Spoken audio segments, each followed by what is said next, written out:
Good kill, good kill. Hey, good kill.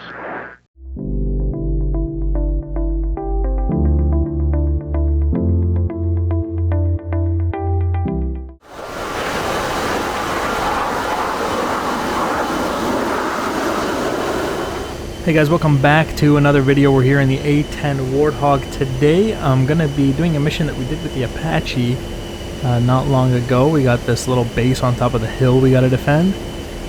The Apache did a decent job. I don't want to say that it didn't. It did a great job. But we did lose that one engine. I'm sure you guys remember that, those of you who saw the video.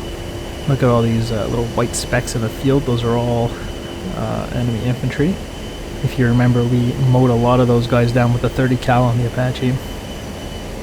There was a truck there that just got blown up. Let me see if I can find any other trucks. By the way, if you want to pick up the A-10, there's your A-10 code right there for 10% off. I don't see any trucks, so let's just shoot some of these infantry guys on the ground. Let's go around, see if I can find some real targets. Can't do much about this infantry, they're too spread out here. Leave them for the base.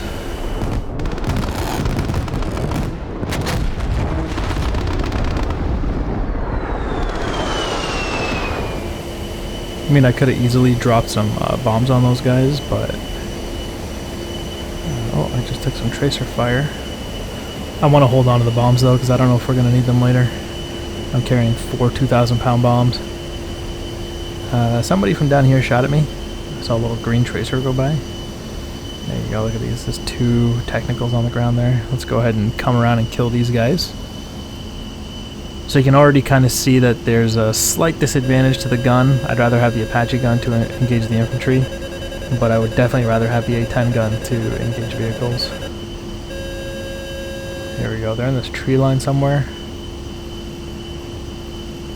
They're right in here. Taking cover behind the tree line, there's 1 and 2.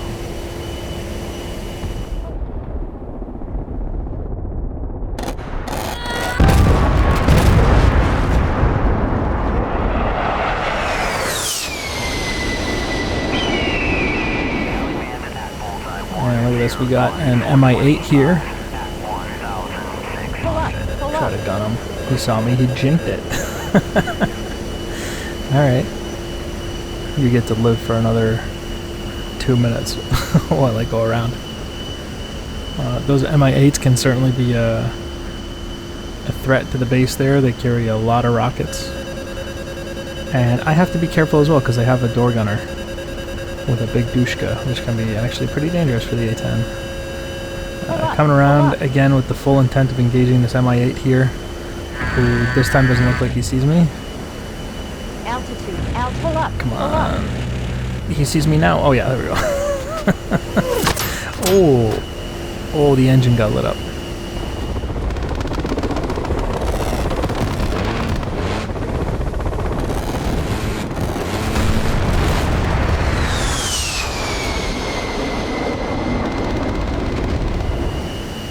Alright, a lot of tracer fire down there. I did take some hits on that engine there.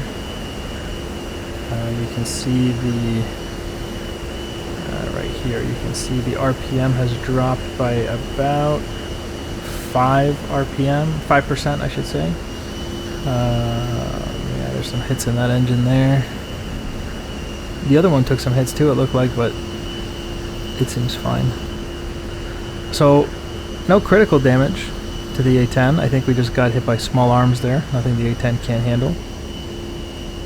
5% reduction in RPM for the right engine, although it looks like the left engine took some hits as well. Theoretically, we should be okay. I see a lot of tanks over there, if I saw that correctly. I saw a lot of armor heading towards the base there. The base has its own Abrams, but I think 5 T-72s might be a lot for just one tank to handle. So let's come around, we're going to assist them, we're going to pump these guys full of Mavericks, we're going to stop the entire armored column. Do what the A-10 does best. Here we go, rifle. Come on, rifle. And right here, come on, there we go. Rifle, and rifle. Watch this.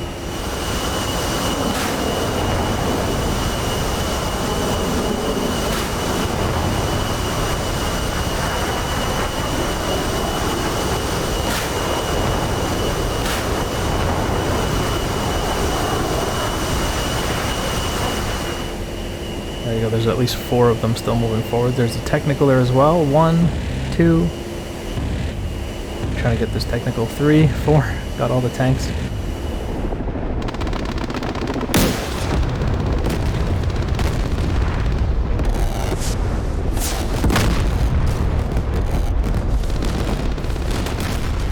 Pull up, pull up. These technicals are nothing the base can't handle on its own. I'm being locked by something. I don't know what out here is locking an A-10. Ow. Got hit again. Lots of technicals down there. I'm gonna pull up here. RPMs are still good. Aircraft is still totally fine. I'm gonna recommit using a little bit of the vertical here.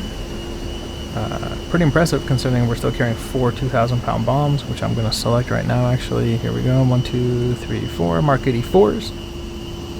Gonna have those just in case we see any of those vehicles. We can just pop one of these on top of their head.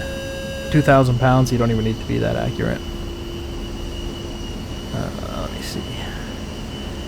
Yeah, you can see some vehicles. They're a little too close to the perimeter. I don't feel comfortable using a 2,000-pound bomb there. So we'll just put a couple of rounds. There we go. 1, 2. Pull up, pull up. And 3. I think we got that guy as well. Very nice. Yeah, we got him.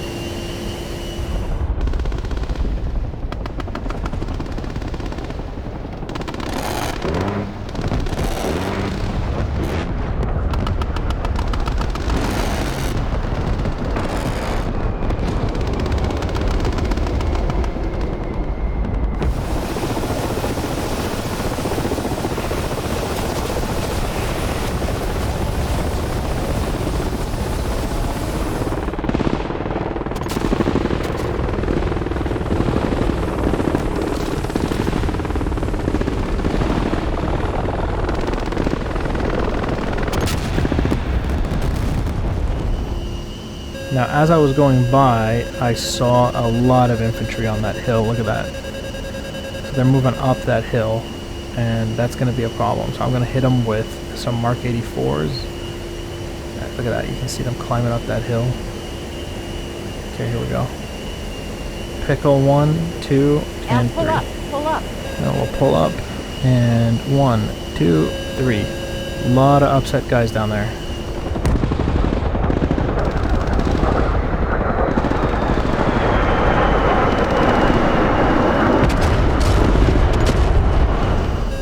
Those 2,000-pound bombs basically stop the entire assault on that hill. Even if they don't blow you up, you know, the blast wave will blow out your lungs and all kinds of internal problems. You're gonna have a really bad day if a 2,000-pound bomb drops near you.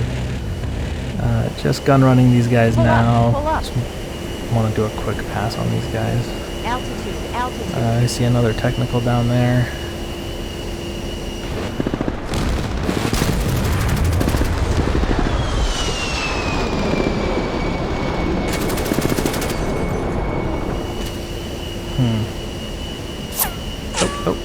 Oh,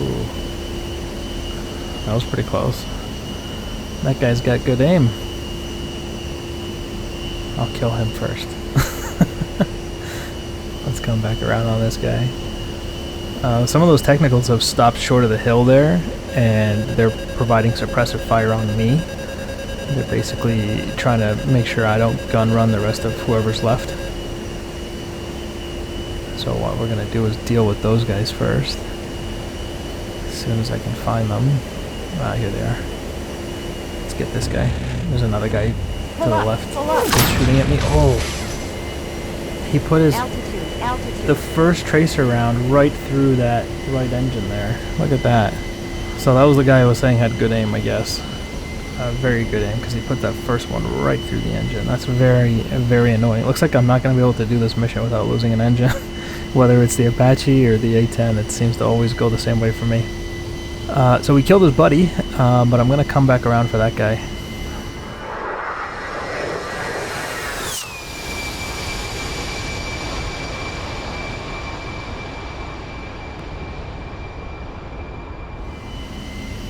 Alright, he was right on the bottom of that hill there, and I have one Mark 84 left. So I'm going to give this guy a Mark 84, because I think that's what he deserves for blowing out my engine like that. And I got to face the crew chief once again. And so this guy's going to pay with his life when I basically vaporize him with this 2,000 pound bomb. We're going to CCIP drop this if I can aim it correctly. It's going to land right on top of his head. Pickle. And pull up. Pull up. Pull up. And roll. And impact. That's what you get, bud. Eviscerated by 2,000 pounds of high explosive.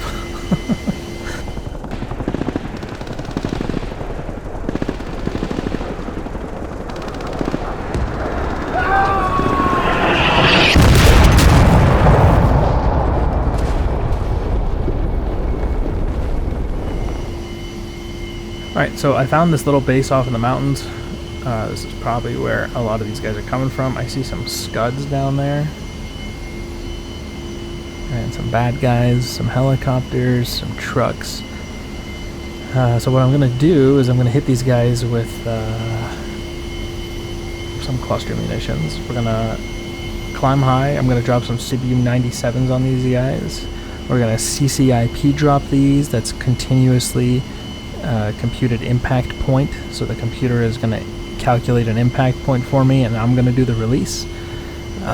It's, in my opinion, you can get more accurate CBU drops if you do it from a high altitude and you come down like a dive bomber, basically. They're very susceptible to windage, of course, because as the munition opens up and the little bomblets come out, you get the little parachutes. They are obviously susceptible to being blown off target. So you really want them to open up ideally right above the target. You don't want them to open up like 3, 4, 5,000 feet above the target you're trying to hit.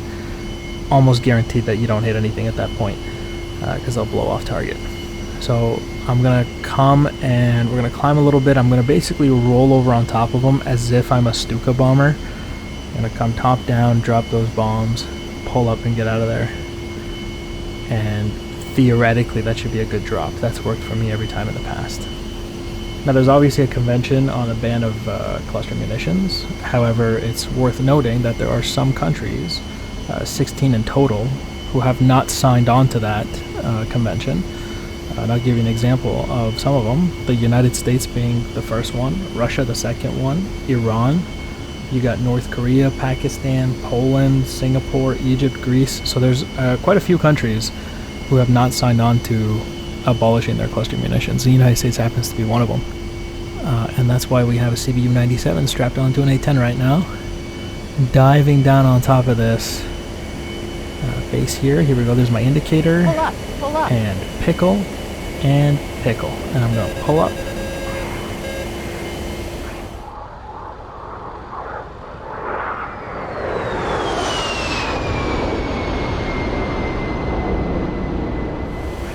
Alright, let's have a look back. Hopefully those are on target. And there it is, wonderful. Right on target. Those guys are definitely all dead. Let's go ahead and buzz the guys, and we'll go ahead and head home.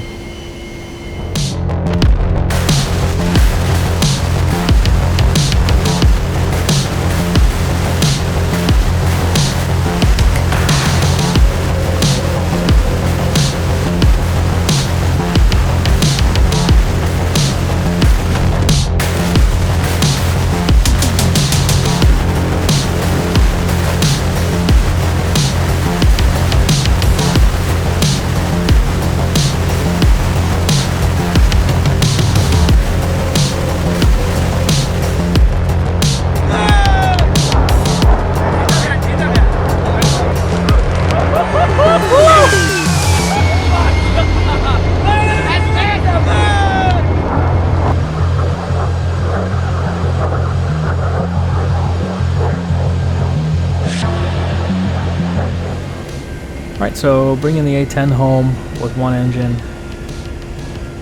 Not that bad. She's designed to work with just one engine. She doesn't love it. It's also very helpful if you have already dumped a lot of your ordnance once you lose that engine. You know, just so she doesn't have to carry around 4 2,000-pound bombs with just one engine, right? Here's a runway, nice and lined up. Let's bring it in nice and easy. Again, just one engine. She's not loving being too slow, but she's got it. Here we go. Here we go, nice and easy. Put it down like butter. There it is, touchdown. Alright, and we're home. Minus one engine.